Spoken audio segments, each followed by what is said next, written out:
Hi, I'm Caitlin Dubin, and this is the Rural Woman Podcast. I'm a first-generation farmer who married into agriculture. Born and raised in a city, I was so unfamiliar with where my food came from, but I was determined to figure it out. Through my journey into agriculture, I saw women who were strong but humble, often taking a back seat. To me, these women were leaders who deserved a seat at the table. I created the Rural Woman Podcast to share the voices of women in an industry whose stories often went untold. The rural entrepreneurs who live and breathe their work, full of grit and pride. We come here to share our stories, to be in community with each other, to be challenged and inspired, but most importantly, to be celebrated and to be heard. We may not all live, farm, ranch, or homestead the same, but we are all connected. We are rural women, and our stories are worthy of being told.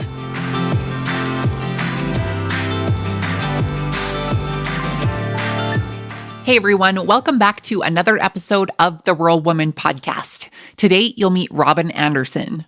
Robin is the Director of Programs and Communications at the Canadian Agricultural Safety Association. Growing up on a grain farm in south central Saskatchewan as the oldest of 4 children, Robin's passion for farm safety and health began at a young age. Her journey took her from youth ambassador with the Saskatchewan Safety Council Power Pack program to becoming an influential advocate dedicated to improving the lives of farmers and farm families across Canada. In our conversation today, Robin shares her inspiring story and discusses why farm safety is not just a job, but a vital community mission. We'll dive into the unique challenges farmers face, such as constant pressure of time and mental health struggles, and explore essential topics like the interconnectedness of sleeping, nutrition, and well-being. We also address specific safety challenges faced by women in agriculture, including the importance of tailored personal protective equipment and managing the emotional weight of ensuring safety on the farm. Robin shares impactful success stories highlighting the positive changes brought by effective training and community engagement. Plus, Robin gives us a look ahead at exciting initiatives like Kid Farm Safe Week and upcoming safety forums aimed at making farms safer for everyone. I cannot wait for you to meet Robin and hear all of the insightful information she has for us about keeping us safe on farms. Without further ado, my friends, let's get to this week's episode with Robin.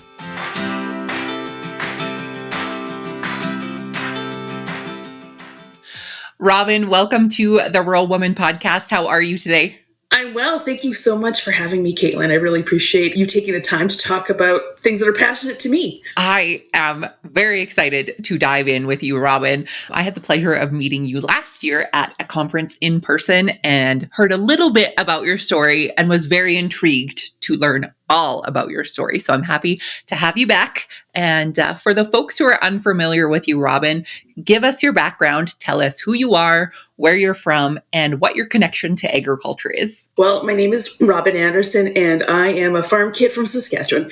I grew up on a farm in south central Saskatchewan, grain farm, small grain farm, with my folks, and I have 3 younger siblings. So, I suffer from eldest daughter syndrome, right?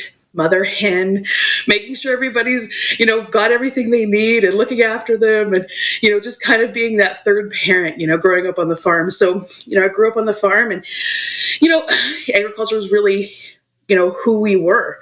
It was a big part of our identity, right? Being farm kids. Growing up with farm kids, riding the bus, 2 hours a day to go to a rural school. Very sheltered in that way, right?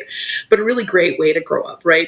Understanding how our food has grown and having that community built right into it. And, as I grew up, I really realized that, the well-being of the people that grew our food is, one of the most important things to me. It was always, interesting, when we were growing up, we would hear about, people being injured on the farm or hurt. My dad had an incident himself, losing part of a finger. My brother was in an incident. My sister was in an incident. And not life-changing, but definitely something that is core memories. Things that you go, oh gosh, yeah, that really impacts you. And, so growing up, I was always really worried about people, their safety and well-being, on our farm especially, but our neighbors and friends and those sorts of things. And when I was about 15 years old, the Saskatchewan Safety Council came out with a great program called the Power Pack. And it was sponsored by Sask Power. And it was about youth talking to other kids about farm safety. And my mom saw the ad and she said, oh gosh, you are such a worrywart. This is right up your alley. You are just always so worried about everybody else and how they're doing. So, she was like, you need to apply. And I did. And, I found a real passion for it. I thought, this is great. Like being able to, have this attention of these kids to talk about something that I was really passionate about. And that was their well-being, as they're growing up on the farm. And that kind of morphed. I went to school in Saskatoon at the University of Saskatchewan. And after university, I was really privileged to join the Regina Coupal Health Region as a farm safety coordinator. And, really getting my feet wet and learned a lot. I was such a newbie, being so young, trying to understand, what are the impacts? What does it look like for farmers? How do their safety and well-being, how is that impacted by what they do for a living? How is that impacted by, women working a job off farm, working on farm, looking after children, right? Like that third shift, for women on the farm, for kids on the farm, right? The expectation of, school and extracurricular and then being on the farm as well, and of course, primary farmers as well. So that was a really great, huge learning experience for me. And, life just happened and I ended up moving out to the East Coast with my husband and spending some time out there. And then we moved back to the prairies to Winnipeg. And the Canadian Agricultural Safety Association was hiring for a communications coordinator for maternity leave. And I thought, it's a sign. And I applied and got the job. And, I've been with them ever since. So that was 11 years ago now. And my job has changed. I'm now the director of programs and communications at the Canadian Agricultural Safety Association. So a lot more responsibility, but my passion has continued to grow and I learn something new every day.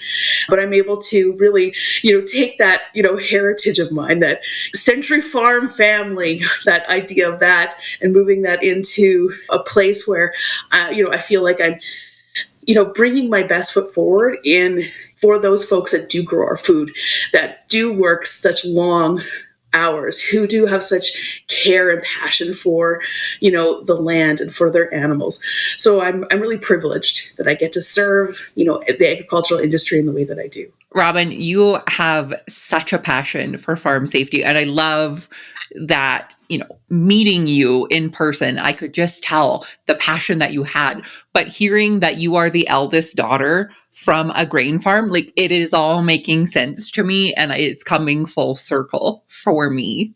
Talk to me about the youth program that you were a part of. What kind of initiatives and conversations were you able to have at that young age that helped impact farm safety for other fellow kids on farms? There was such a great program. It was, the coordinator, her name is Judy George, and Judy is still a dear friend, a mentor.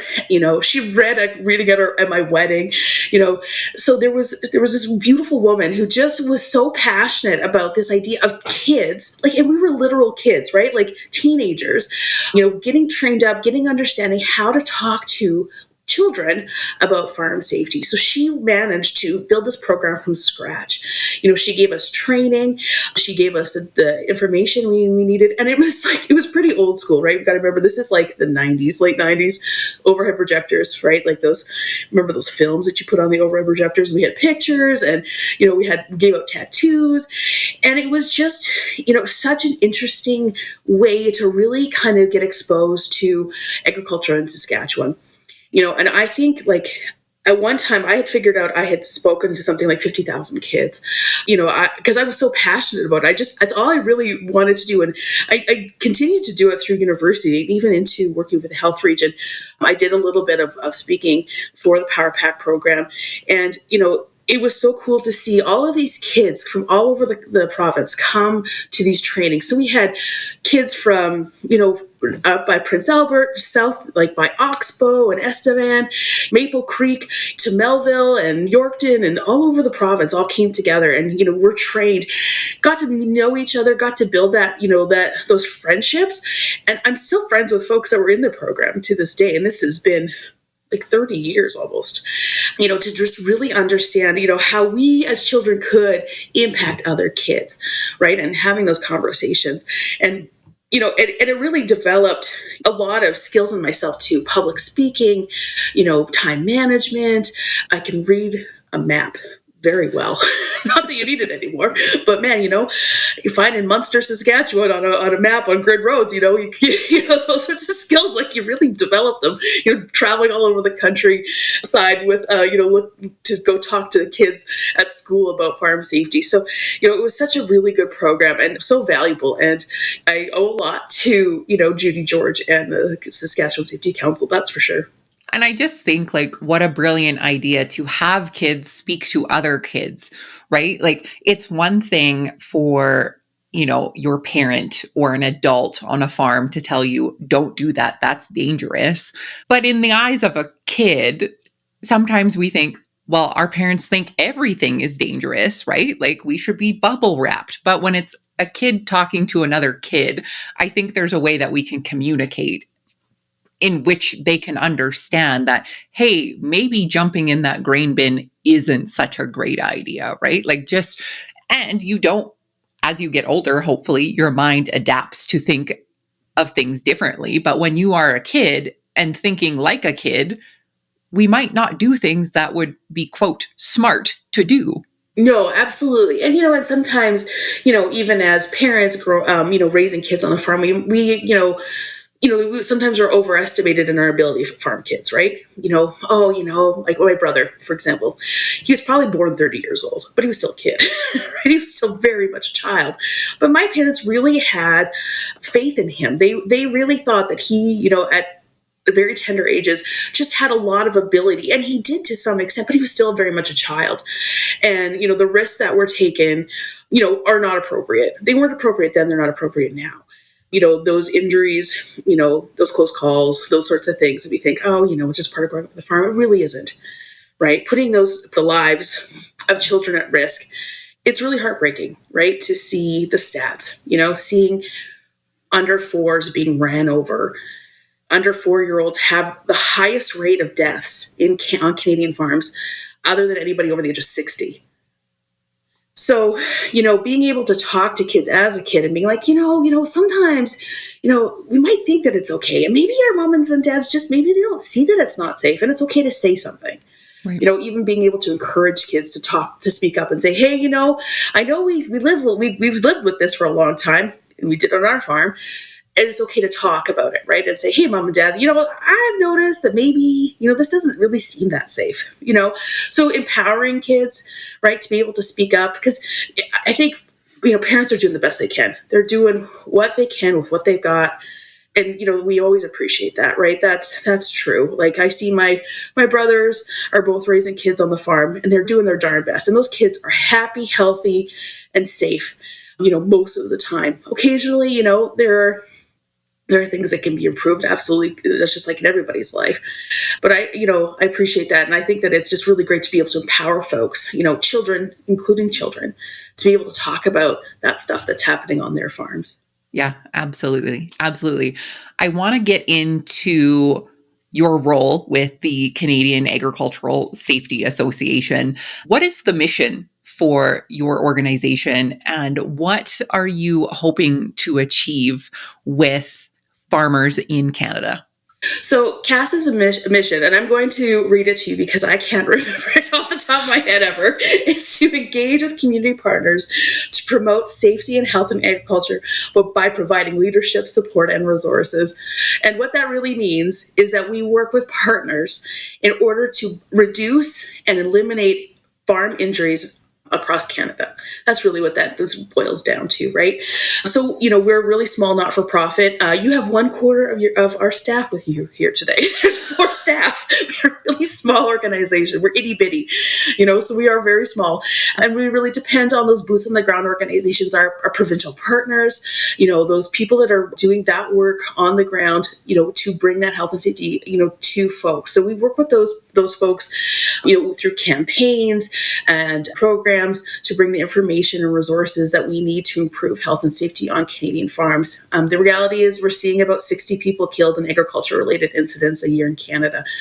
And, I always joke, I would love not to have a job. I could do something else. I could. There's no problem. I could do something else. If we had no injuries and deaths on farms, I would be happy to do something else. So it's all about making sure that those farms and farm families are thriving, successful, and sustainable. Well, I just mentioned my family farm has been in our family for over 100 years, since 1905. But the reality is if we are not, addressing the issues, at that farm gate level, health and safety, mental health, we aren't going to see those farms continue to thrive and succeed. So for me, it's all about keeping farm families healthy and safe for the next generation. Absolutely. And when I think of the number, like that you had mentioned, the average number of deaths that happen on farms, in the totality of it, it doesn't seem like a lot. But when we think of 60, I think of 60 businesses and farms being affected by that number. And if those 60 people were owner operators of these farms, does that mean 60 of our farms in our country are going under, right? Are not able to produce the food or the resources or any of those things that we need in this world to keep going, right? And like you said, wouldn't you just love to have a different job? Maybe like you could do anything else. But the fact that, farm safety affects all of us every single day. We all make choices on our operations every single day that will affect our health and safety, whether it's physical or whether it's mental. You talked a lot about the different partnerships that you have, which obviously are super important to a small organization like yours. What are some of the programs that you and your partners have been able to implement, and what have been some of the greatest impacts that you've seen come from these partnerships? Yeah, that's a great question. We have some flagship programs that we're so proud of that, we've worked really hard to get them off the ground. One that I work on every year is Canadian Agricultural Safety Week, and that's held on the 3rd week of March of every year. And that is really just a celebration of farm safety. We try not to talk too much about the negative and the sad. Everybody wants to rubberneck. I'm included in that.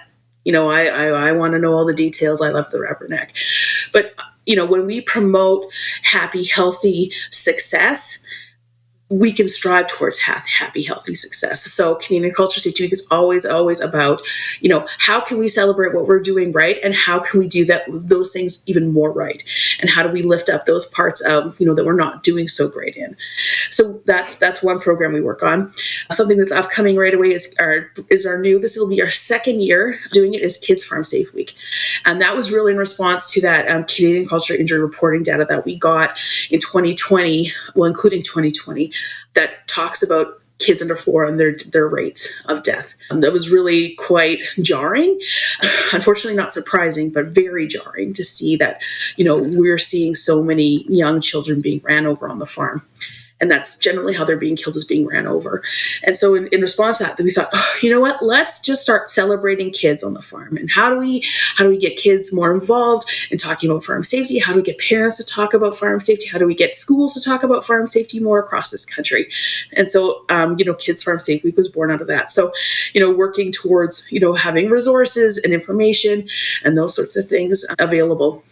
And something else that we've started in about 2017 was our Be Grain Safe program. And Be Grain Safe, was born out of the need of seeing increased grain entrapments across Canada. larger yields, better equipment, faster moving augers, things like that. Gone are the days of the 6-inch auger, right? Like that, those don't really, we're not seeing a lot of that, but we're seeing a lot more, bushels being moved per second, through equipment and things like that. So we were seeing increased entrapments and engulfments due to grain. So Be Grain Safe has a two-pronged approach. One is the prevention side of things, and then one is the training side of things. Of course, the best way to keep someone from dying in grain is keeping them out of grain. So that's where the prevention side comes in. So we have our Be Grain Safe Week in August. We have lots of resources and information about, those sorts of things, keeping grain in good condition, making sure the bins are ready to accept grain as harvest happens, those sorts of things. And then we also have our Be Grain Safe trailer, and it travels the country. So it goes from east to west one year and west to east the other year. And it trains rural fire departments on and how to extract someone safely from grain. And that's been a real great program. We've seen actually 3 successful rescues of folks that have taken part in that grain rescue training. And that's just what we know of. There could be more, we don't know. But I mean, the fact that 3 people's lives have been saved because of the knowledge that we've been able to, give to these folks on the ground has been incredible. So those are some of our major programs that we do. And we also have other programs like our Back to Egg program, which is funded by Farm Credit Canada. And it helps traumatically injured farmers get back to farming safely. So we're able to provide a grant up to $20,000 for technology. So we've done things like sit-to-stand wheelchairs, cattle handling systems, those sorts of things. So that's also a really great program that we're really proud of.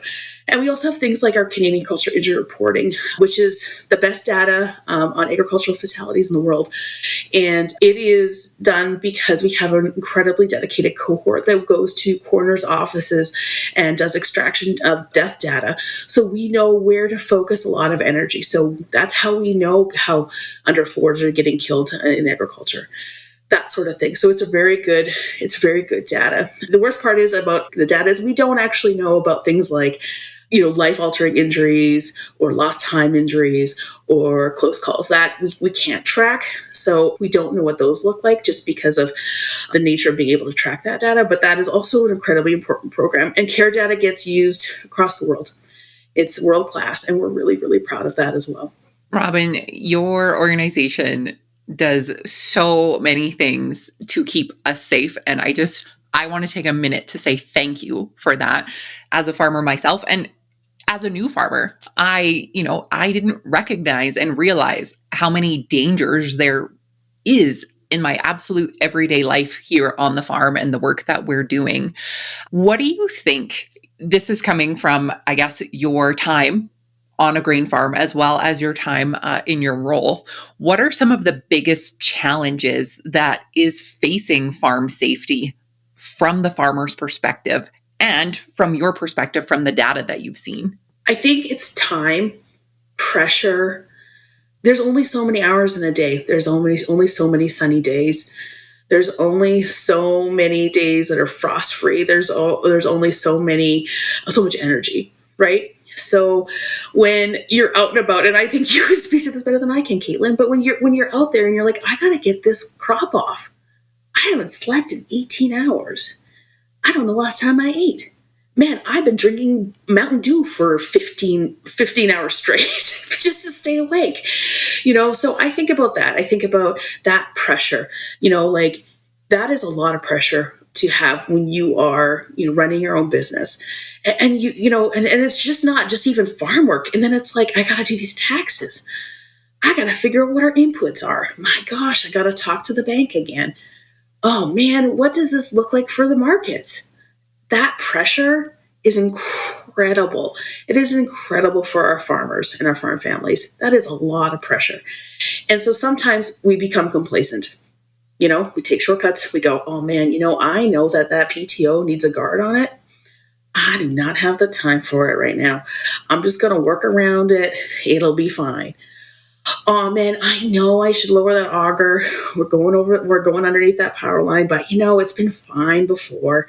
I got to get this done. We got to go.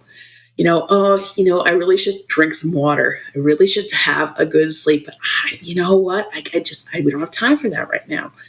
So I think time pressure, emotional pressure, stress has a lot to do with sometimes things, shortcuts we might take, choices we might make that we might not normally make. I think that happens a lot depending on kids because there's just so much work and only so many hands. Even things like, oh man, someone's got to go check those cows. We've got calves coming.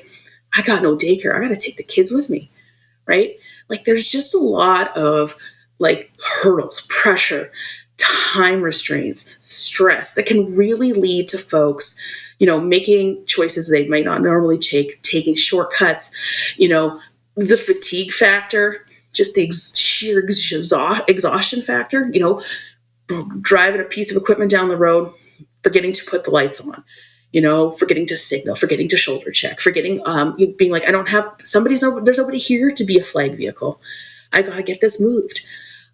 Oh, it'll fit on those railroad tracks. It's fine. I'm not going to get stuck, right? So there's a lot of hazards out there that if we don't mitigate those hazards right from the get-go, they become real problems, right? Or taking risks that we might not normally take. So from my perspective, it is a lot of different things that lead to, incidents and injuries and unfortunately deaths. Absolutely. Well, and you said it well. These things have worked good enough before, so why don't they just keep working good enough to continue, right? I think we all have work to do on our respective operations, and it does take time to implement some of these things. But like you said, these things are important because what could take 15 minutes to fix now could save essentially a life later, right?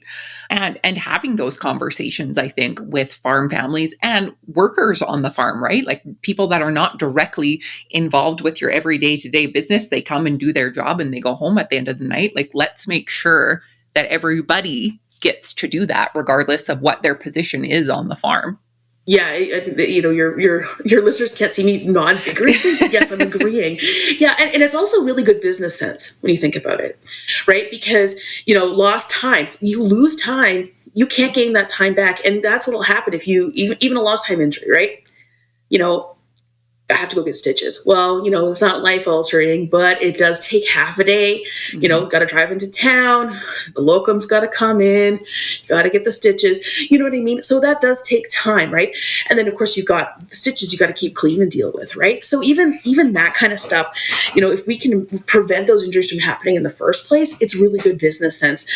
And you did mention this earlier, and there was a paper done. It's a bit dated now, but it talked about, the death of a primary producer.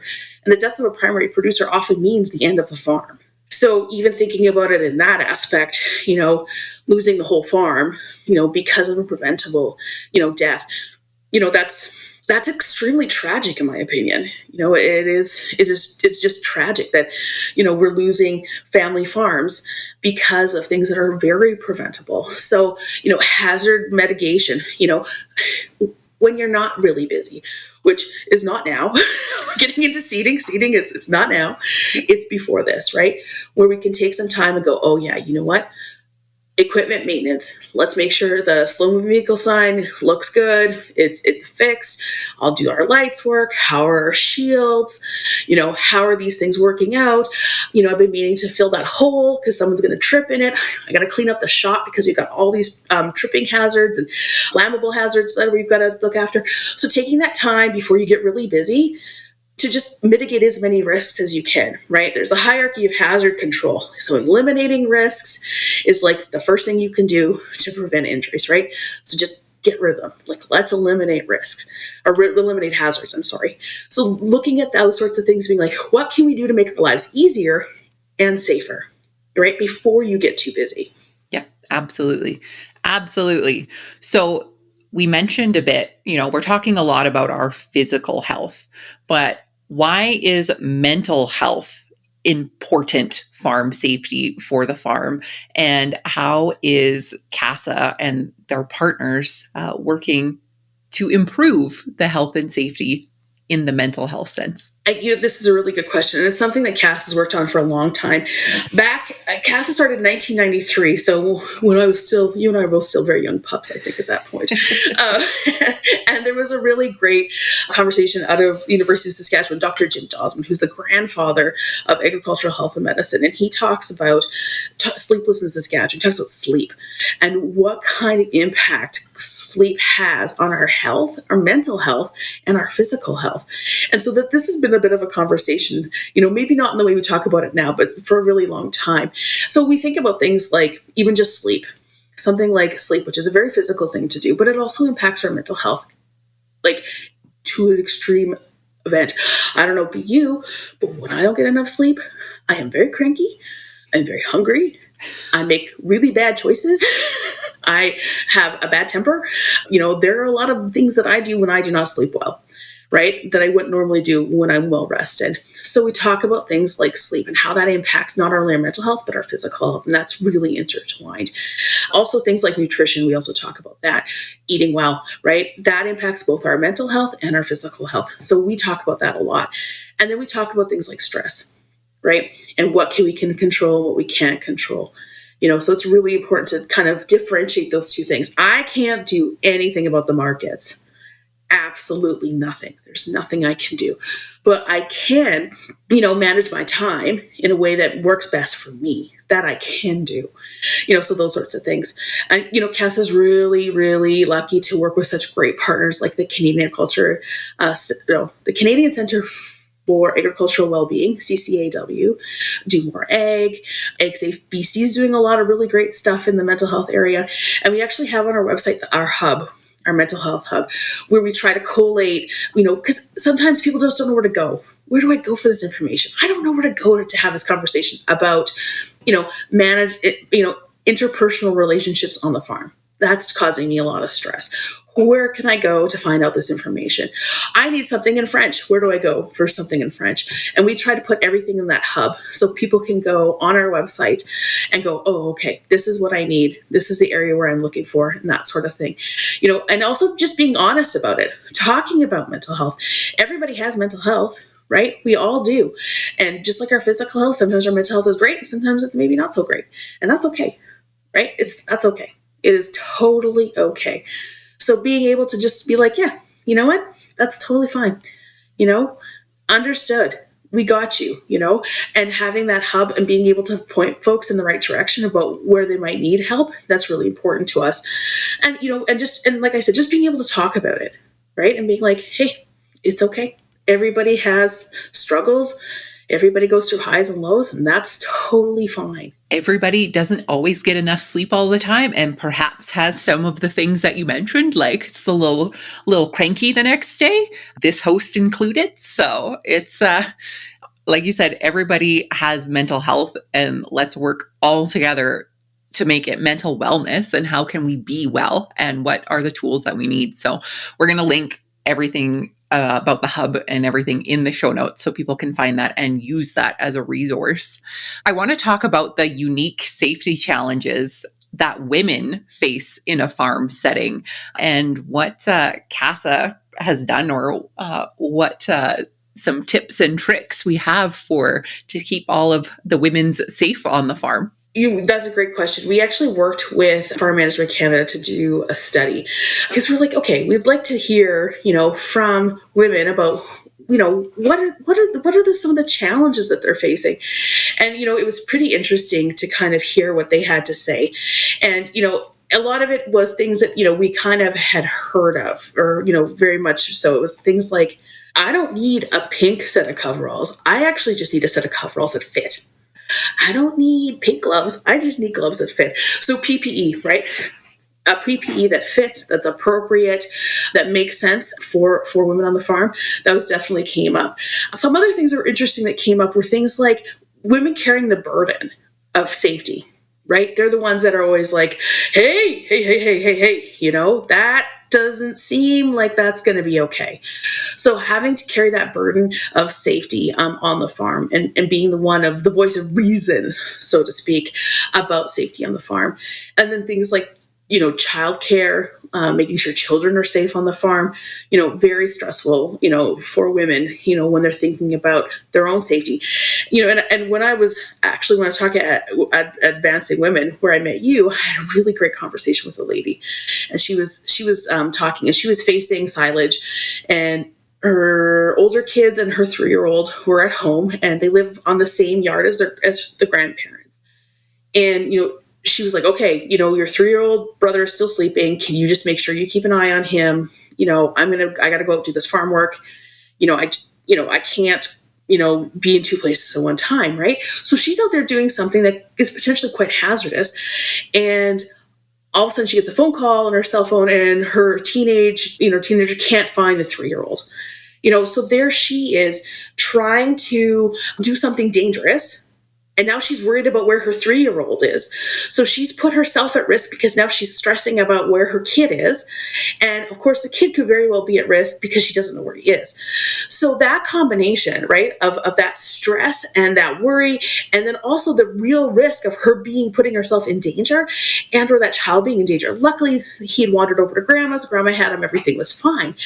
But that concern, that worry, that pressure, that responsibility for women on the farm is immense. That's a lot of burden to carry. And also talking about, and I mentioned this before, the third shift, right? There's a lot of women, yourself included, you have multiple jobs, right? You have multiple jobs, so they're working a full-time job off the farm. Lots of times they need to, supplement the income. They need healthcare, they need all that. They need that stuff to keep the farm viable. So they're doing all of that work, but then they're also coming home and farming full-time, right? So they're doing those two jobs, and then you throw children on top of that, and then the primary parent. They've got they're going to ball practice and hockey practice, and they're going to parent-teacher interviews, they're volunteering at the school, the 4-H leaders. They are working a lot. And that is a lot of hats, a lot of stress, and a lot for one person to carry. So women on the farm, I have nothing but respect when people say I'm a farm wife. You are. That's fine. But you're also many, many, many other things. You are all sorts of things. And you are doing so much for so many people. And sometimes you get forgotten, right? That you as a person get forgotten. Your health, your well-being, your mental health sometimes goes to the back burner. And that is not okay, nor is it safe for women on the farm.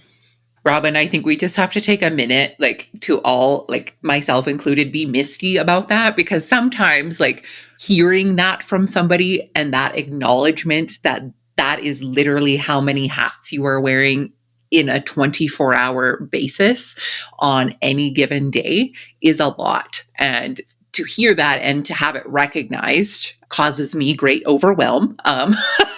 And I know it is causing other people overwhelm as well. So we're just going to take a minute to acknowledge that. But it is so true. And the parts that you're saying about we don't need pink coveralls, we just need things that fit. We just need things that we are able to physically move or have the ability to physically do this, right? I've always found it, such a double-edged sword as a woman who would identify as stubbornly independent to have to ask for help for something that's either physical or, emotional or any of those things. It takes a lot. But to have people surrounding you and to have partnerships and to have businesses that you're able to help one another with these things, I think is super important. And I think at the end of the day, it has to come back to the conversations. Unfortunately, like you said, a lot of it falls on the women to have these conversations about health and safety. You're basically, the hat that you're wearing is the health and safety coordinator, but that also includes you in that conversation, to have that conversation, say, I can't do all of this. I can't have a 3-year-old at home being watched by so-and-so because I need to go do this. What are ways that we can work around this, right? And to be able to have the language and the conversations to have this, and to know it's okay to say, this isn't working for me. We need to figure out in our family, in our business, what are the tools that we can use to get through this season, right? To keep everyone safe. Yeah. No, I mean, and I think it might be a farmer thing. I'm not totally sure. But like this idea that we're silos, right? That we're just so strong and independent. We can just do everything by ourselves. I am really guilty of this. My husband is like, hey, what are you doing? And I'm like, well, it's fine. I've got this ladder and I got the bucket. I can do this. It's fine. And he's like, what? And I go, oh, right. You're right. I need to stop and take a minute and go, oh yeah, you know what? I need some help. And it's okay because everybody needs help, and being able to offer that help freely as well and be like, hey, that's okay. I think that that's really, really important. You like you said, it's so interesting to see, folks that are, women especially, right, that just take on those burdens and kind of sometimes forget about that they're included in that too, right? That they're important. Self-care, and self-care isn't just taking a bubble bath. It's also being like, I gotta go to the doctor. Oh gosh, I need to make sure my boots fit. Those sorts of things, right? Like that kind of self-care. Yeah, absolutely. Absolutely. I have to find a hat to cover this long hair that I swear every man in agriculture, if you have long hair and walk near an implement, it is their duty and right to tell you about how dangerous your long hair is, which is true, but that is a joke amongst the women on the farm. It's like, yes, I know. That's why it's tied back in a hat, like away from where it can get snagged. I mean, I appreciate that they're understanding entanglement hazards. No, don't get me wrong. Yeah. I knew you would be. But then let's have a conversation about your ratty coveralls there, Bob. Yeah, exactly. That's also an entanglement hazard. Your shoes are untied currently. Yeah, exactly. That is also a tripping hazard. Let's have a conversation. Yeah, let me help you with that, Bob. Robin, you mentioned before, we talk a lot about the horror stories and the sad stories that happen with farm safety. You did mention one before, but what are some standout moments or success stories that have really reaffirmed your commitment to improving farm safety for Canadians? I think, those things have always been a bit of a reinvigorating moment, being like, I really wish that we didn't hear about any of these things. I really do. I really wish it was like, nobody's ever been entrapped in grain. And, and I'd be like, yeah, that's great. I would make you really happy. But hearing about those days, really understanding that training, that knowledge really made a difference. Is always just very, much, a moment for me going, okay, this is worth it, right? Like, this is worth it. This is worth, the amount of work we do, with the small staff that we have, with the budgets we have, trying to get this information out there. We go, okay, that's worth it, right? That sort of thing. And I think just seeing things like, safety days for kids. We partner with Progressive Egg Foundation to have safety days for kids across Canada. And it's always really great whenever I can get out there and see a safety day happening. And seeing all these really cute little kids, wearing their Farm Safety Day t-shirts, and they're asking questions about the tractor, or they're asking questions about the ATV, or they're asking questions about the railroad, and they're really engaged and excited to learn about, the things in their community and their farms, that, could be potential hazards for them. And I think that that's always really exciting, to see kids engaged like that and people engaged. And, even just having conversations, like having a conversation with you, Keelan, honestly, like having these conversations and sitting with that lady, and talking about that incident that happened to her, and being able to be that listening ear occasionally when people want to talk about stuff like this. Because, I get it. I totally understand where people are coming from. Like, we listen, we don't judge. Right? Like, it's a great meme. Like, it is, because people are doing the best with what they've got. And I just want people to have more so they can do better, so that their farms can be better, they can be better, and they can be safe for their entire lives. And then they die 99 years of age in their bed, surrounded by their loved ones, having lived the most beautiful and wonderful life. Absolutely. I love that. And it is the perfect meme for your organization. We listen and we don't judge. Because truly, I think when we know better, we do better, right? And hopefully we know better by not experiencing some of these accidents or safety hazards or anything like that. We just learn from other people sharing their stories. We learn from, minor incidents that have happened and like, what can we do better next time? Because literally accidents do happen, right? And there are things that are preventable. And then there's other things that just happen, right?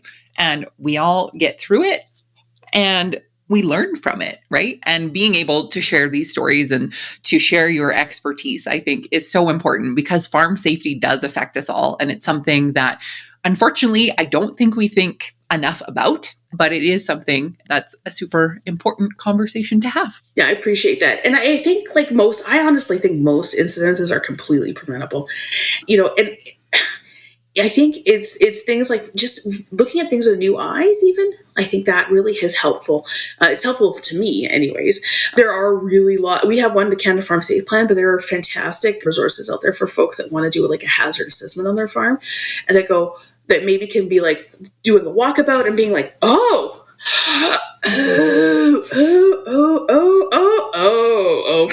Yeah, I didn't realize that was actually a problem, but that's an easy fix. Oh, that's not so problem. That's not so bad. We can actually, make that change. So I think there is a way to prevent so many incidences and injuries. I think there is. It's just a matter of being like, what's important? What does our time look like?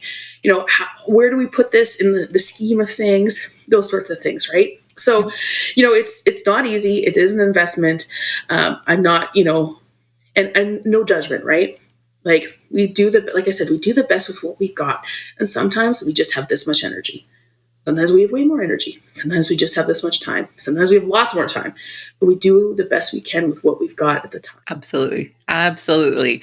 What are some future plans or developments that you can share with us in regards to CASA and farm safety in Canada? Well, we are, like I said, we're going to be launching Kids Farm Safe Week. It's the third week in May, so I would really encourage everybody to check out the website.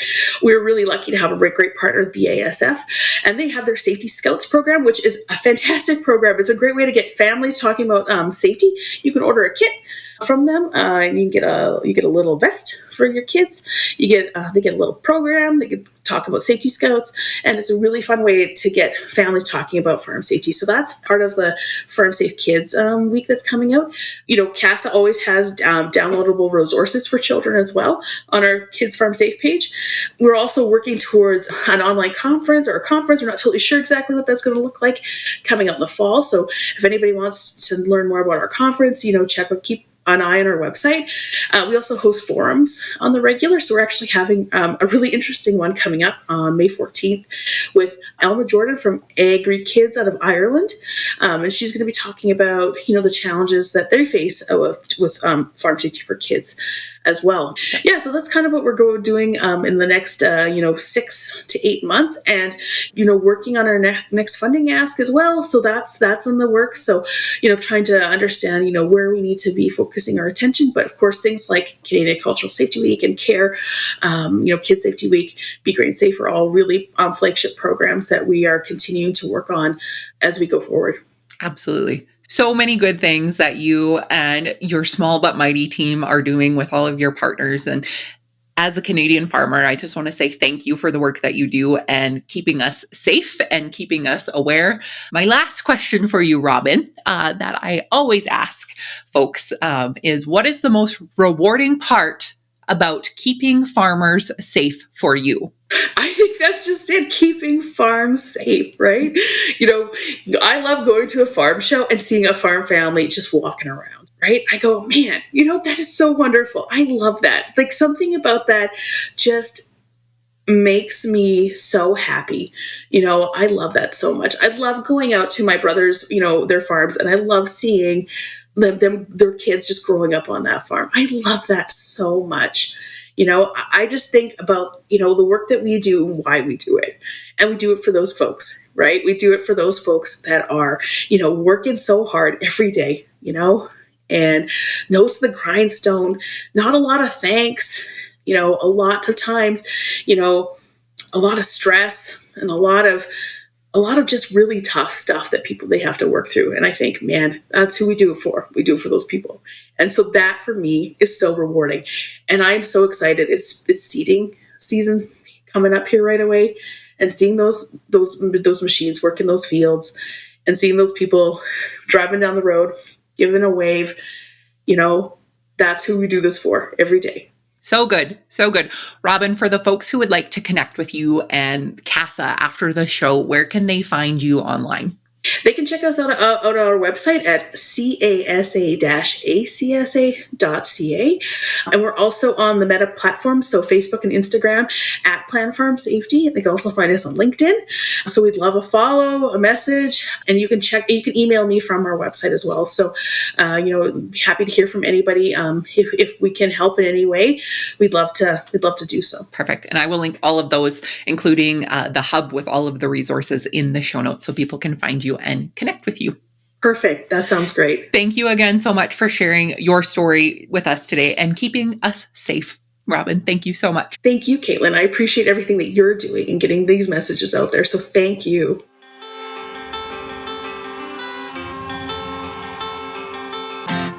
Thanks for listening to the Rural Woman Podcast. The Rural Woman Podcast is more than just a podcast. We are a community. A huge thank you to the Rural Woman Podcast team, audio editor Max Hofer. A special thanks to our Patreon executive producers, Sarah Riedner from Happiness by the Acre. To learn how you can become a Patreon executive producer or other ways to financially support the show, head on over to wildrosefarmer.com to learn more. Be sure to hit the follow or subscribe button wherever you listen to the podcast to get the latest episodes directly on your playlist. And if you are loving the show, please be sure to leave a rating and review on Apple Podcasts or any other platform that accepts ratings and reviews. You can connect with us on social media at the Rural Woman Podcast and with me at Wild Rose Farmer. One of the best ways you can support the show is by sharing it. Send this episode to a friend or share on your social media. Let's strengthen and amplify the voices of women in agriculture together. Until next time, my friend, keep sharing your story.